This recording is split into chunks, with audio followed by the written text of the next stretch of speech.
Good evening, this is Alexander Hagan. I'm the CEO of a small, medium-sized business in Silicon Valley. Previously, I was a financial analyst and financial journalist and a research engineer in telecommunications.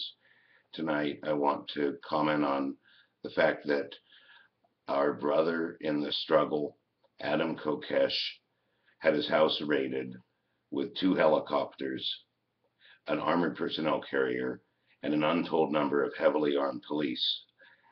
Adam Kokesh is a very outside the box and extremely brave to the point of shocking other people. Libertarian activist. He's a former Iraq War veteran, and his house was assaulted, and he has been put in jail. And this tells us where the line is today.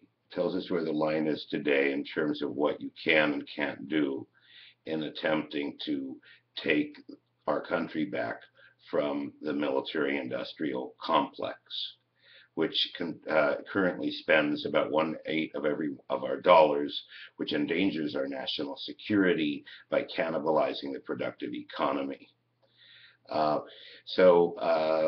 It's very interesting because a lot of my left-wing friends think these guys that are right-wing they demonize them. They don't understand that the people who stand against the tyranny of centralized powers that only serve themselves, doesn't matter whether you're right or left. Anybody who wants to reform the government and throw down this beast is a natural ally. And so what Adam Kokesh did is he loaded a rifle, and you can watch this video. I'll post the link in the notes, on July 4th, and called for a new American revolution. And he loaded a shotgun. And this is a political statement. It is not a military act. He owned the gun legally. In the state of Virginia, of course, it's legal to have such a gun. There is a law in the book saying that no federal park can prohibit the carrying of a gun. Interestingly enough, I'm not saying that I'm for that particular law, but the only law they could really get him for is how he transported the gun from his house to the federal park at Freedom Plaza. And yet they broke into his house. And there's another good video, which is an interview with his manager. So obviously, having firearms and calling for revolution, when you combine those two things, you definitely are on their list. Especially, it's somewhat ironic that libertarians that are espouse nonviolence want to sort of rattle their sabers at these evil centralized powers. Who I don't want to caricature people, because the neoconservatives and the neoliberal hawks are people, and we need to talk to them and convince them of the error of their ways. Doubt that they're demons.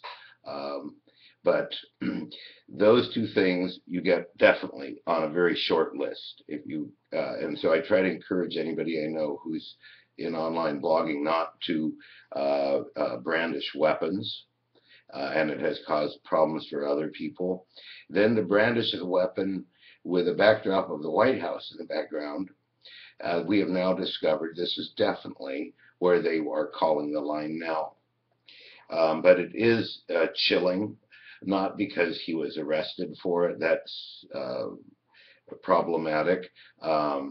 But it's certainly within their purview. But the fact that they use this heavy black booted thug invasion of their house, and they did assault Adam.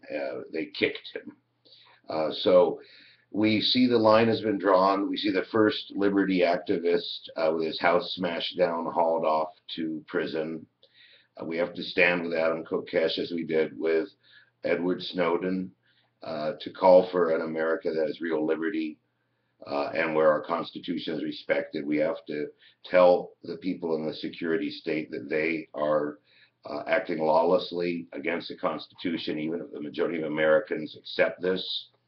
My ancestors fought in the Civil War, the Revolutionary War, even some came on the Mayflower. I don't accept it, and I will never accept it. And I don't know what we're going to do next, but it's the first online. I mean, Adam Kokesh had a television channel, and he's now in a jail cell being charged with felonies.